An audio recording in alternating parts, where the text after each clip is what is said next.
अस्सलाम वालेकुम स्टूडेंट्स, हम सॉल्व कर रहे हैं क्या सर अली असगर का important guest paper X1 botany के लिए जो 2023 में अपेयर हो सकते हैं। इसके क्वेश्चन ये बहुत इंपॉर्टेंट पेपर है, अगर आप इसको अच्छे से कर लेंगे तो आपका पेपर आराम से निकल जाएगा। ठीक है, तो हमारा क्या क्वेश्चन है? हमारा क्वेश्चन है list down physical and chemical methods to control bacteria. ऐसे फिजिकल और केमिकल मेथड बताइए जिनसे हम बैक्टीरिया को कंट्रोल कर सकते हैं। जो केमिकल मेथड्स है उसमें स्टेरिलाइजेशन, डिसइंफेक्शन और एंटीबायोटिक्स आ जाता है, आपने याद रखना है, नाम याद रख लें सिर्फ। फिजिकल मेथड जो है उसमें आपके पास बॉइलिंग आ सकता है, हम दूध बॉयल करते हैं ना, ठीक है, पानी बॉईल करते हैं ताकि उसमें से बैक्टीरिया मर जाए। Then we have dry heat oven, pasteurization, हम दूध का पेस्चराइज करते हैं दूध को ताकि उसमें से बैक्टीरिया मर जाए। रेफ्रिजरेट कर देते हैं हम लोग, फ्रीज कर देते हैं। डेसिकेशन मतलब कि डेसिकेशन का मतलब आप अभी समझ लेंगे ड्राई करना। फिर हम रेडिएशन से भी बैक्टीरिया को फिजिकली कंट्रोल कर सकते हैं और मेम्ब्रेन फिल्ट्रेशन से भी कर सकते हैं।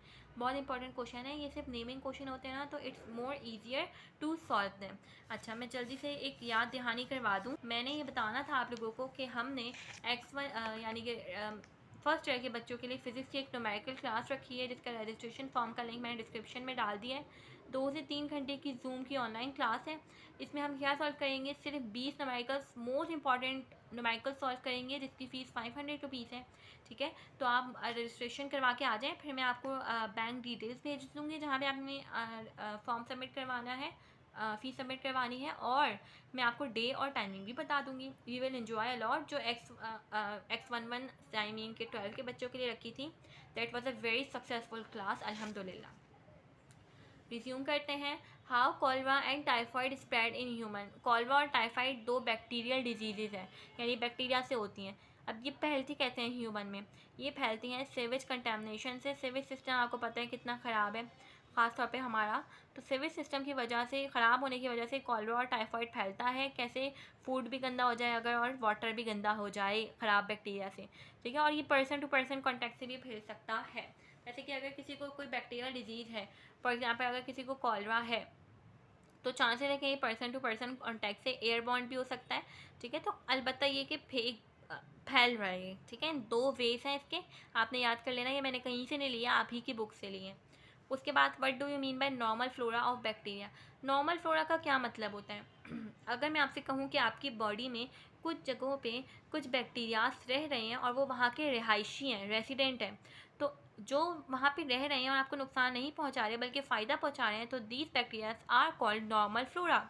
Mixture of organism regularly found, मतलब ऐसा नहीं कि डिजीज में फाउंड हो, regularly found at any anatomical site is called normal flora. ठीक है, ये नॉर्मल फ्लोरा की डेफिनेशन है, इसकी सिर्फ डेफिनेशन भी लिखने को आ सकती है। अच्छा, इनका काम क्या होता है? अगर आपसे काम पूछ ले कोई कि क्या काम है इनका, या शॉर्ट नोट पूछ ले, या नॉर्मल फ्लोरा है क्या, ये पूछ ले, तो आप यही क्वेश्चन लिखेंगे। ये प्रिवेंट करते हैं दूसरे पैथोजन। पैथोजन मतलब जर्म कॉजिंग एनिमल, माइक्रोब, ऐसे माइक्रोब जो germ disease causing microbe, disease causing microbe, ऐसे माइक्रो ऑर्गेनिज्म जो डिजीज़ कॉज करते हैं उनको हम पैथोजन कहते हैं। तो जो नॉर्मल फ्लोरा है, जब वो वहाँ पे किसी साइट पे ग्रो करेगी तो वो वहाँ पे पैथोजन को ग्रो नहीं करने देगी। तो ये प्रिवेंट करती है कोलोनाइजेशन बाय पैथोजन, और स्टिमुलेट करती है production of antibiotic. Antibiotic production में हेल्प कर रहा होता है। उसके बाद जब ये किसी पैथोजन यानी डिजीज़ कॉजिंग ऑर्गेनिज्म को ग्रो नहीं होने देगी, तो ऑब्वियसली ये इन्फेक्शन से बचा रही है और इन्वेजन से बचा रही है। और कुछ नॉर्मल फ्लोरा जो है हमारी बॉडी में इतनी इंपॉर्टेंट है कि वो जीआईटी ट्रैक्ट में वाइटामिन भी प्रोड्यूस कर रही होती हैं। जैसे कि विटामिन के एक ऐसी विटामिन है जो जीआईटी ट्रैक्ट में, हमारे जीआईटी गैस्ट्रोइंटेस्टाइनल ट्रैक्ट में वो प्रोड्यूस होता है। कौन से? गट बैक्टीरिया से। गट बैक्टीरिया वहाँ के नॉर्मल फ्लोरा है। आई बात समझ में? Then we have another question, why desert plant reduce their leaf size. जो डेजर्ट प्लांट है वो कहाँ ग्रो करेंगे? वो ऐसे एरियाज में ग्रो करते हैं जहाँ पे ऑब्वियसली कोई वाटर नहीं है या डेफिशिएंसी ऑफ वाटर है, तो इनका जो लीफ साइज़ होता है, लीफ साइज़ नॉर्मली जो होता है उससे रिड्यूस होता है लीफ साइज़। ठीक है, क्यों रिड्यूस होता है? कम लीफ साइज़ होगा, लीफ का साइज़ अगर कम होगा तो जो मॉइस्चर लॉस है, ट्रांसपायरेशन का प्रोसेस जो लीफ की सरफेस की वजह से होते हैं, मॉइस्चर लॉस, वो भी कम होगा, ट्रांसपायरेशन कम होगी और मॉइस्चर लॉस कम हो जाएगा, रिड्यूस होगा मॉइस्चर लॉस।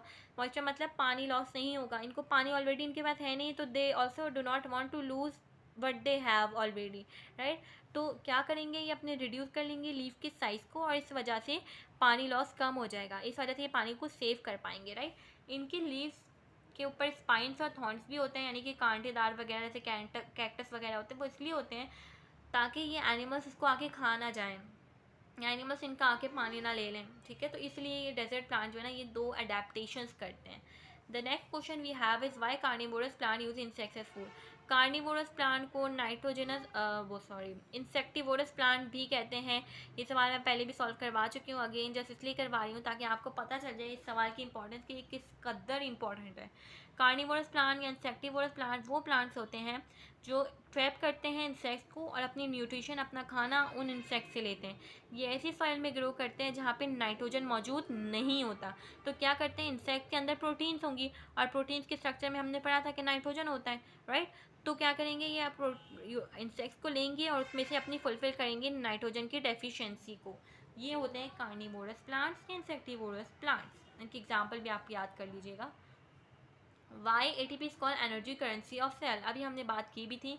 ATP की जो फुल फॉर्म है वो है adenosine triphosphate.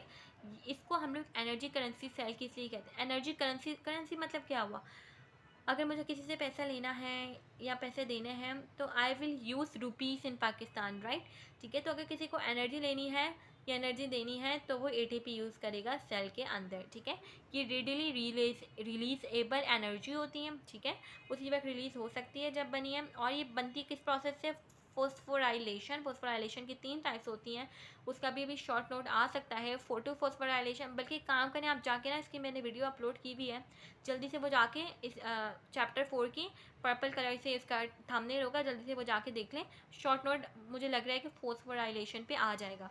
Photophosphorylation, oxidative phosphorylation and substrate level phosphorylation. तो आप जाके वीडियो देख लें, बहुत शॉर्ट सी आसान से नोट्स बने हुए हैं उसमें।